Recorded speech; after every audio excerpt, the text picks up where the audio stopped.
Madame la Présidente, Mère de la Nation, mes frères et sœurs de lutte, heureux, très heureux de terminer en apothéose cette convention qui nous a turlupiné la tête depuis quelque temps. En effet, le pouvoir de fait en place à Brazzaville devait-il nous laisser nous réunir?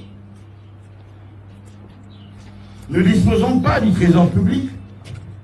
Aurions-nous les moyens de tenir sereinement notre convention? Les tensions sociales actuelles découlant des traitements inhumains subis par notre base ne serait-elle pas l'occasion de contestations tout azimut? Béni soit l'Éternel. Que tout ceci ait été contenu dans un climat serein, empreint de fraternité, d'esprit républicain et patriotique. Frères et sœurs, pour ce mot de clôture, j'ai choisi de partager avec vous quelques réflexions sur la repentance. Les drames que nous vivons nous interrogent sur le fait que la repentance affaiblit-elle?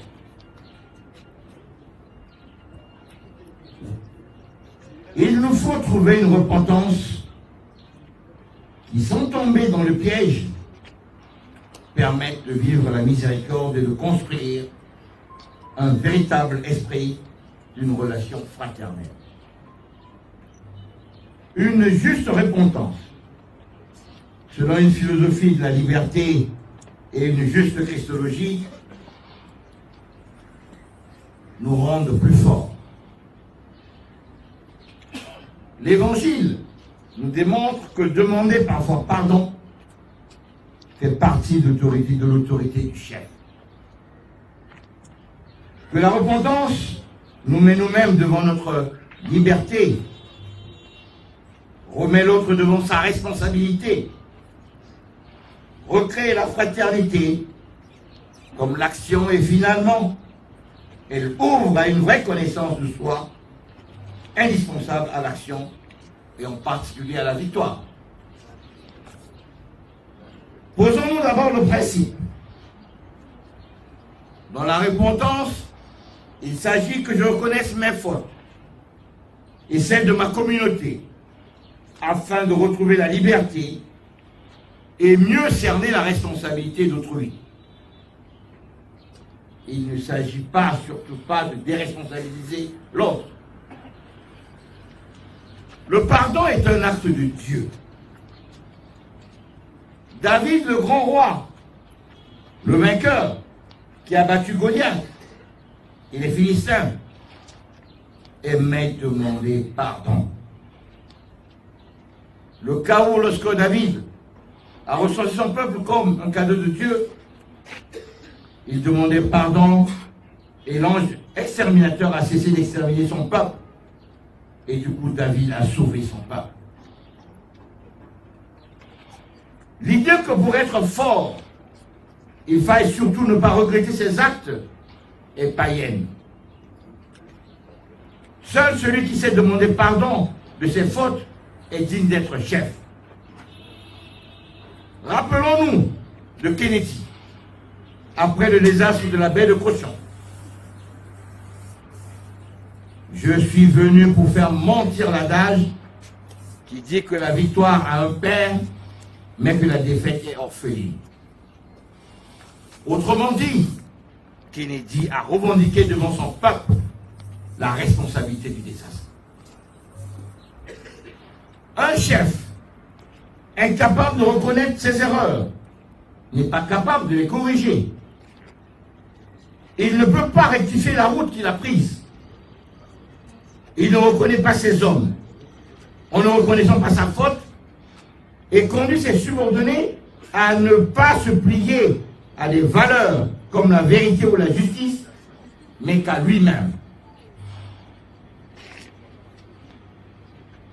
Un chef qui se croit infaillible, comme le Doutier, qui avait toujours raison, est un dictateur. Amen.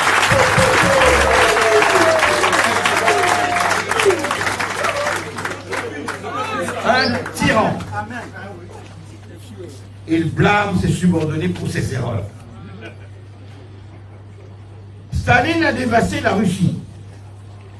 Il a aussi fait mourir des millions de ses propres camarades bolcheviques parce qu'il ne voulait pas reconnaître sa propre responsabilité.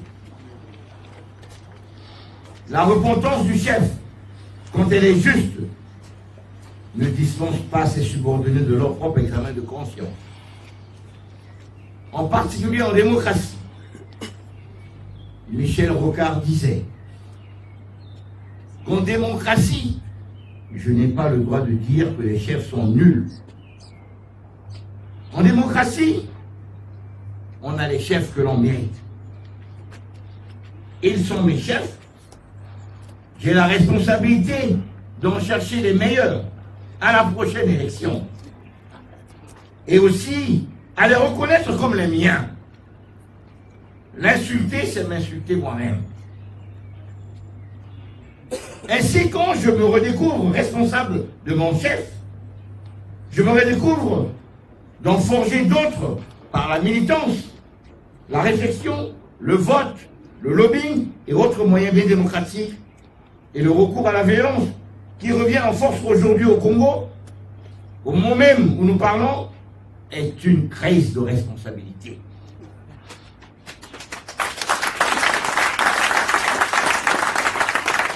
Dirigeants et dirigés ne sont plus responsables des uns et des autres, et par conséquent, ne savent plus que se taper dessus. La repentance libère des déterminismes. Antoine de Saint-Exupéry, dans son combat contre le nazisme, écrit « Je comprends le sens de l'humilité. Elle est le principe même de l'action.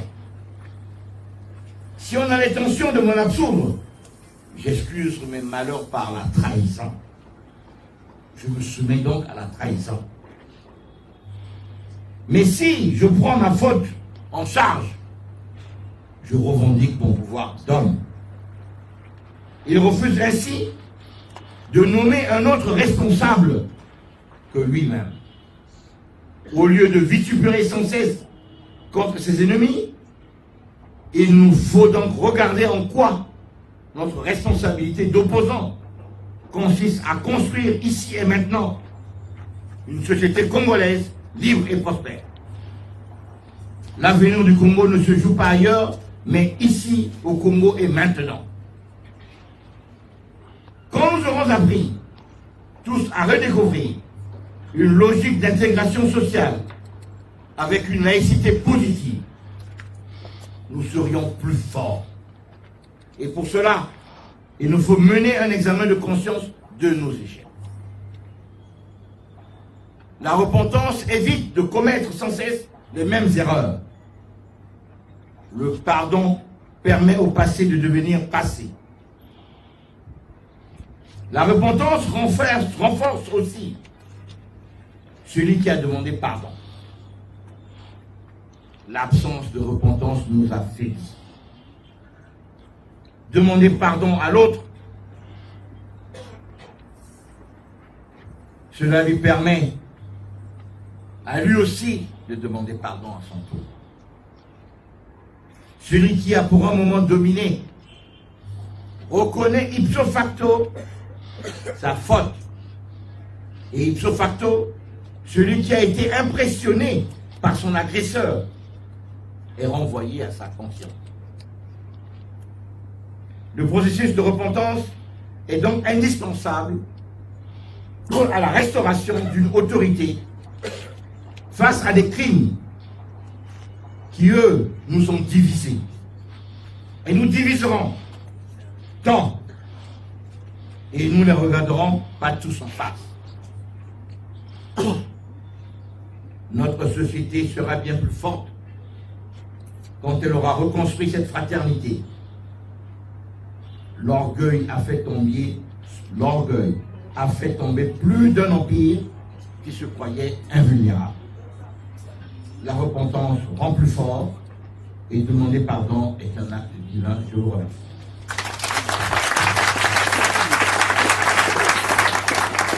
À la deuxième convention de l'opposition, militantes et militants, distingués invités, mesdames et messieurs. Nous voici arrivés au terme de nos travaux qui ont consacré la naissance de la Fédération FOCAD IDC CJ3M.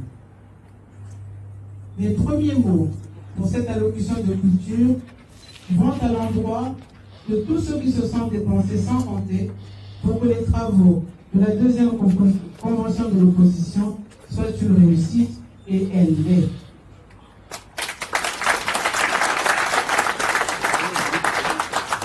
Les organisateurs, avec à leur tête, je dirais, le pasteur président de l'IDC, Serge Baltard, ont plus que mérité. Je les félicite. Les participants aux travaux, tous les participants ont contribué chacun à sa façon et à sa mesure à la bonne tenue d'ensemble à chaque étape. Ce comportement responsable mérite d'être salué.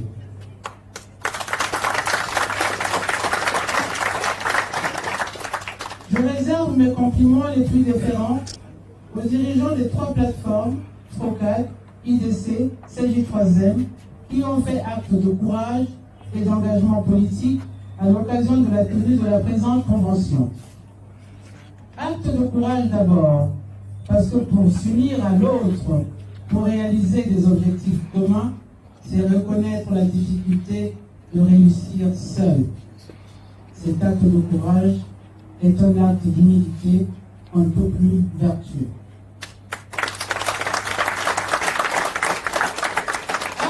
Acte d'engagement politique aussi, parce que seuls ceux qui sont déterminés à réussir sacrifieraient à l'unité comme moyen d'aboutir.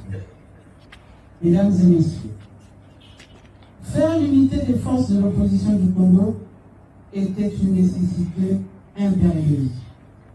Les circonstances nous le dictaient, le sens de la responsabilité nous l'imposait. Le Congo a besoin d'une classe politique forte, courageuse et déterminée. J'emploie ces mots à bon escient parce que je vous reconnais dans ces mots. Nos dirigeants politiques doivent être forts pour faire reculer un régime qui est né de la violence et se maintient par la brutalité. Je parle de force des dirigeants politiques et non de la violence.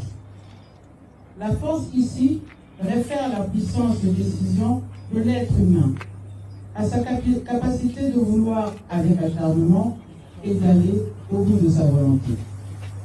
Je parle de force comme étant la capacité à former une conviction qu'on ne marchande pas à la première enchère. J'aurais pu dire au premier guéri.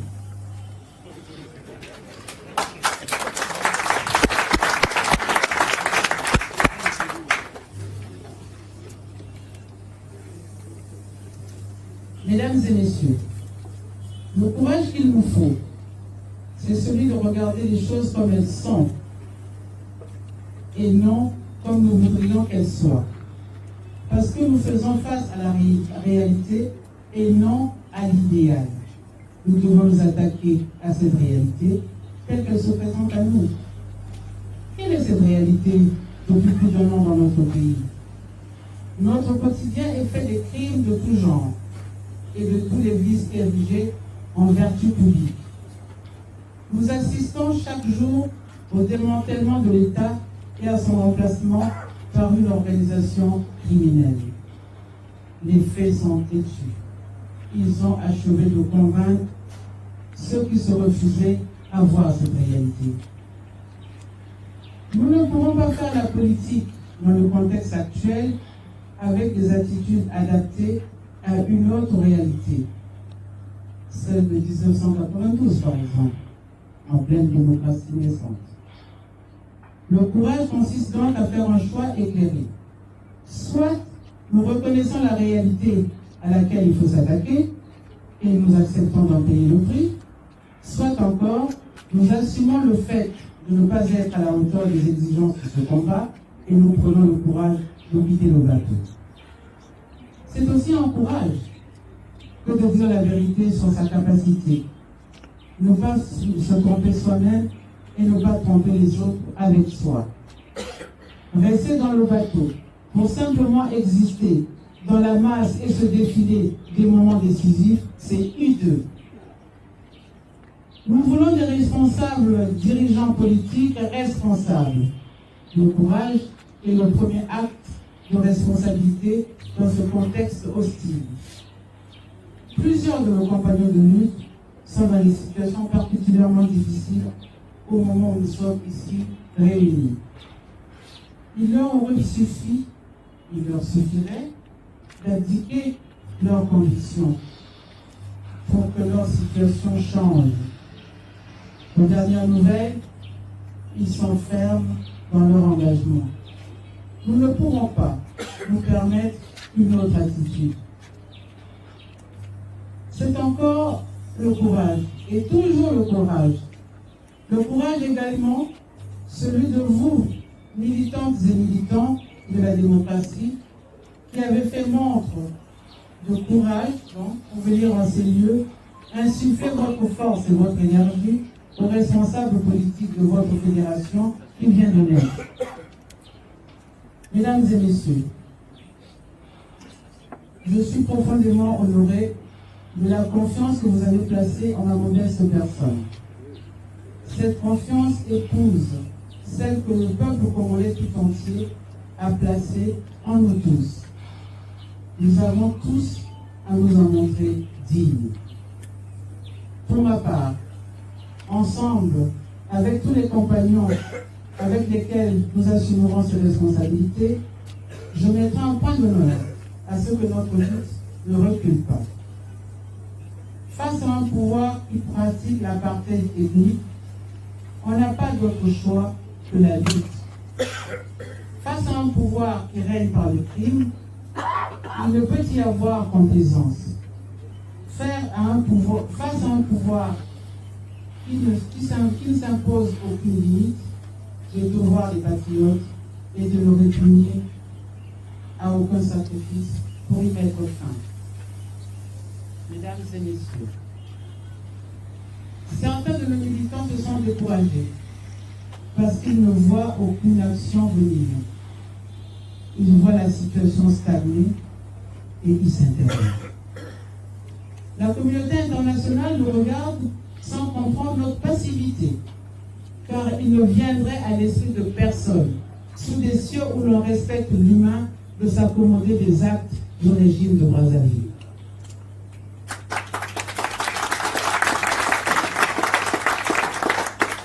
Personne n'arrive à se faire à l'idée que l'on peut vivre insouciant dans un pays où on peut à n'importe quel moment être la prochaine victime innocente d'un système barbare. Nous avons tous vu les images des dernières barbaries commises par ce régime. Je ne donnerai pas les noms des deux que nous connaissons, mais croyez-moi, en discutant avec les gens de l'hôpital militaire, ils sont plus nombreux que ça. La férocité des crimes monte en puissance. Ces crimes sont plus nombreux et toujours plus inhumains les uns que les autres. La vie, et je rejoins le pasteur, est un don de Dieu. Elle est sacrée. Aucun homme ne doit permettre à un autre homme de faire de sa vie un enfer. Dans ce pays que Dieu nous a donné pour y être heureux, nous ne pourrons pas accepter et nous ne devrons permettre à personne d'en faire le lieu de tous nos malheurs. Mesdames et messieurs, notre peuple a besoin que la direction nous soit montrée. Les Congolais attendent des responsables politiques que vous êtes, que nous sommes, qui leur montre la voie. Mes chers amis, nous devons agir. La présidence de la fédération que nous venons de constituer n'aura de sens, à mon humble avis, que dans la conduite des actions qui vont faire renaître l'espoir. Cette présidence d'action restera arrivée sur la restauration de l'unité de la nation, le rétablissement de la démocratie et la construction d'un État de droit. Les idéaux de paix et de bonheur partagé sont possibles dans notre pays. À ceux qui s'organisent pour nous montrer qu'il n'est pas possible de vivre ensemble, nous devons leur montrer que c'est possible d'être heureux ensemble. À ceux qui organisent des solidarités autour du malheur et de la mort des autres, nous allons opposer des solidarités de la vie et du bonheur partagé. Notre cause est juste. Notre cause est juste. Levons-nous pour la faire aboutir. Sur ce, mesdames et messieurs, je déclare clos les travaux de la Convention pour la démocratie et le progrès. Vive la démocratie, vive la République, Dieu bénisse le Congo, je vous remercie. Et avec votre permission, je voudrais que nous terminions sur notre hymne national, qui dit tout de ce que nous avons à faire. En ces jours, le soleil se lève et notre Congo resplendit. Une longue nuit s'achève, un grand bonheur a surgi. Chantons tous avec ivresse le chant de la liberté. Congolais debout fièrement partout, proclamant l'union de notre nation. Oubliant ce qui nous divise, soyons plus unis que jamais. Vivons pour notre devise, unité, travail, progrès. Vivons pour notre devise, unité, travail, progrès.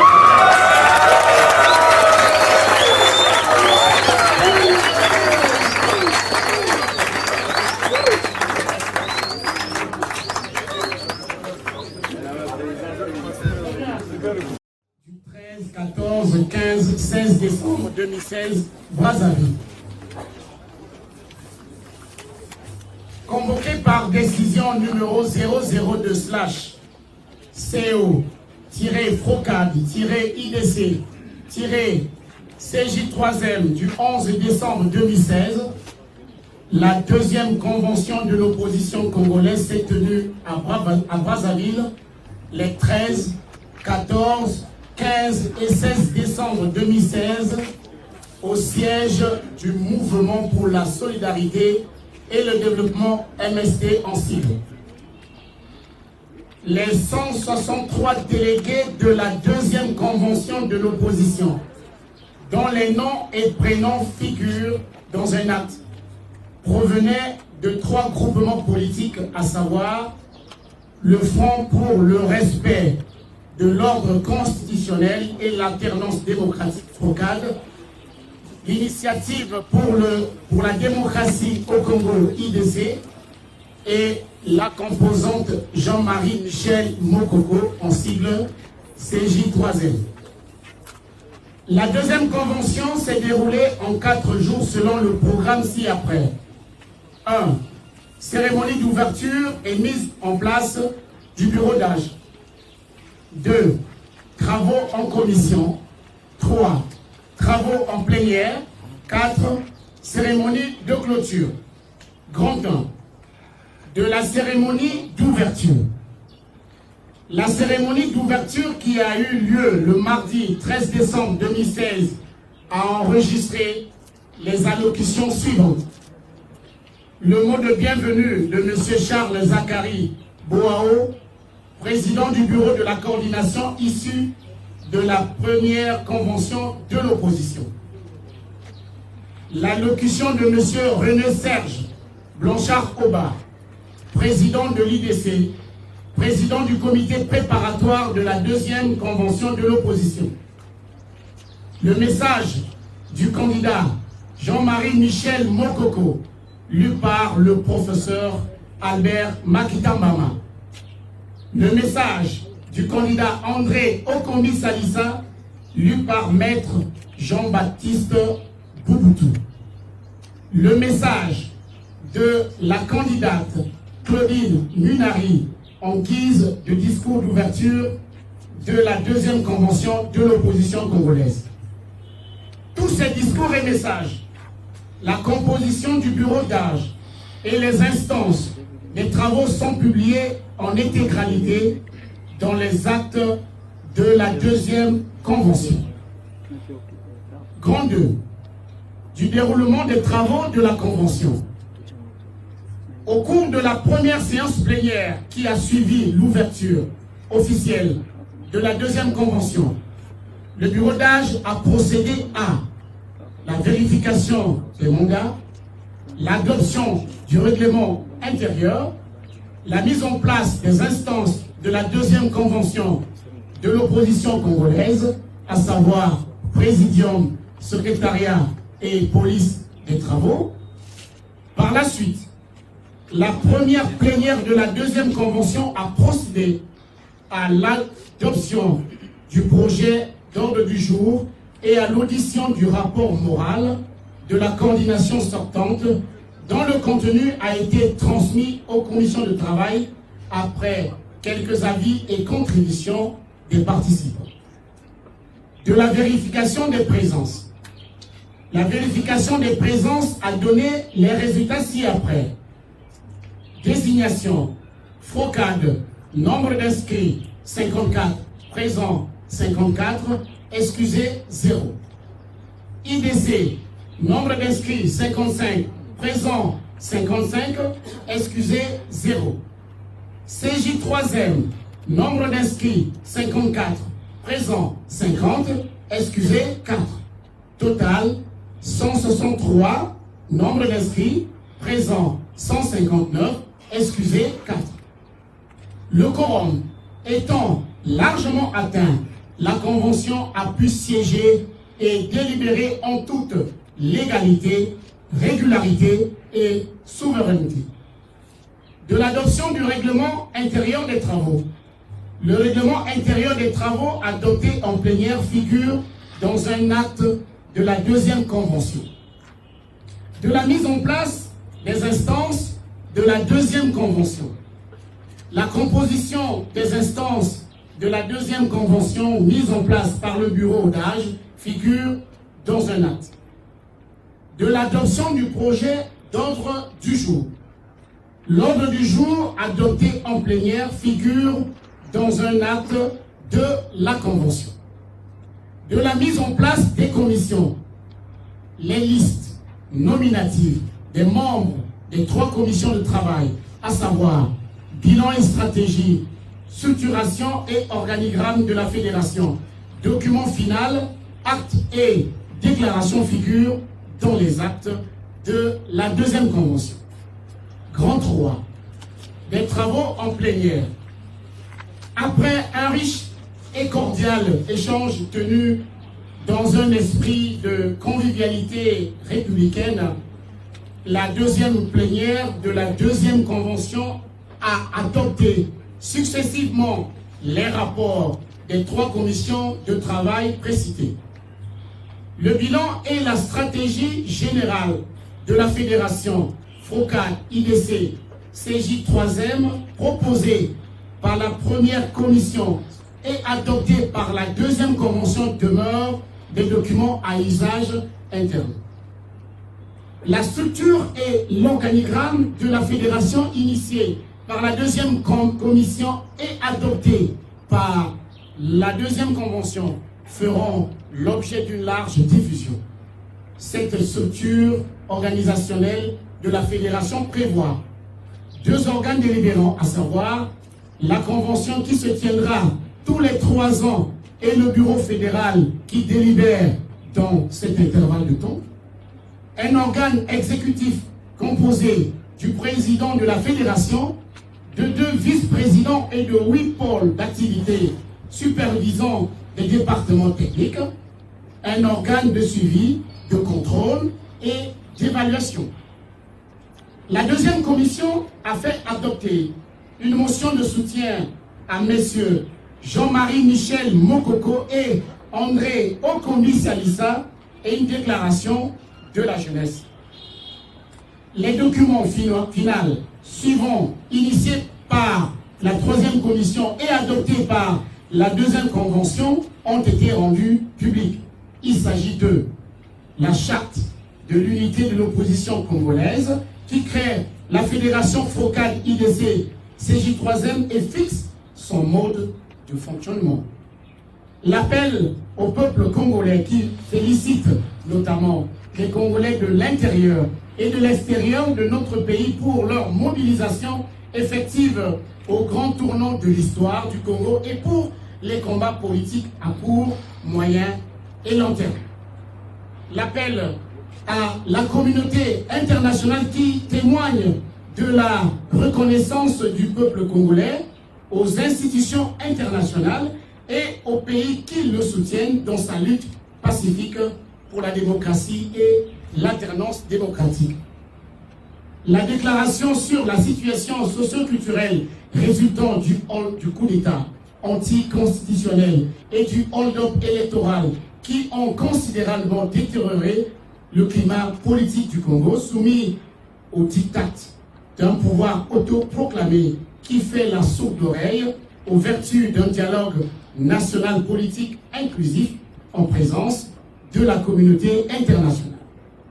La déclaration sur les détenus politiques qui indique chasse et l'oppression des opposants aux violations répétitives des droits de l'homme au Congo qui souligne le climat d'insécurité générale au Congo caractérisé par l'existence de 121 prisonniers politiques qui croupissent sans jugement dans les geôles du pouvoir dictatorial et sanguinaire imposé au peuple congolais après le hold-up électoral. La déclaration sur la gouvernance électorale qui stigmatise le hold-up électoral et le rejet des résultats du scrutin du 20 mars 2016 publié par le gouvernement de fait. La déclaration sur le dialogue national inclusif qui exige la tenue de cette concertation politique pour rétablir le climat de paix, de stabilité et de cohésion nationale. La déclaration sur la situation sécuritaire dans le département du Poul qui prend l'allure d'un génocide planifié et exige l'arrêt des opérations militaires et la levée de l'état de siège dans ce département et sur le territoire national. Grand 4, de la mise en place de l'organe de direction de la présidence de la fédération. La deuxième convention de l'opposition a élu à l'unanimité et par acclamation Madame Claudine Munari, présidente du FROCAD, à la tête de la fédération FROCAD IDC CJ3M.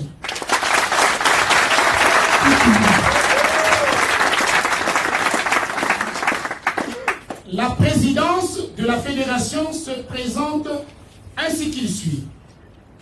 1. Président, Madame Claudine Munari. Président, Madame Claudine Munari. 2. Premier vice-président, René-Serge Blanchard-Aubin. Deuxième vice-président, Albert Makita Mama. Du Conseil fédéral. Le Conseil fédéral, organe délibérant entre les sessions de la Convention, se compose ainsi qu'il suit. Claudine Munari, Guy-Romain Kifoussia, Clément Mierassa, Dorothée Antoinette Mobunda, Paul Nduna, Bonaventure Mbaya, Patrice Lagani, René-Serge Blanchard-Oba, Michel Mampouya, Jean-Baptiste Bouboutou, Charles Zachary Boao, Jocelyn Samba, Paul Nyambuna, Mavungu Zinga Mabio, Albert Makitambama, Simon Opongi Zanda, Albert Yembe Kibamba, Michel Rodriguez Abiabouti, Christine Moya, Yoka Onika. Par la suite, la deuxième convention de l'opposition congolaise a rendu un vibrant hommage aux deux autres candidats à l'élection présidentielle anticipée de mars 2016, à savoir messieurs Jean-Marie Michel Mokoko et André Okomi Salissa, ainsi qu'aux 121 prisonniers politiques qui croupissent injustement dans les geôles du pouvoir dictatorial et sanguinaire de Brazzaville. Les nombreux opposants arrêtés et cruellement torturés avec séquelles indélébiles, tandis que les tortionnaires ne sont nullement inquiétés et continueront certainement leur basse besogne en toute impunité. Les organes techniques de la fédération composés de 9 pôles: pôle politique, Michel Mampouya; pôle des relations avec l'extérieur, Albert Yembe Kibamba; pôle communication, Charles Zachary Boao; pôle droit et devoir civique, Guy Romain Kimfoussia; pôle économique, Clément Miransa; pôle socio-culturel, Simon Opongi Zanda; pôle jeunesse, Landry Boumbéa; pôle genre, Dorothée Antoinette Mobonda; pôle suivi, contrôle et évaluation, Jean-Baptiste Bouboutou Mema. Chaque pôle serait structuré en 3 départements dont les responsables sont désignés par leur groupement politique. Faites à Brazzaville, le 16 décembre 2016, la convention.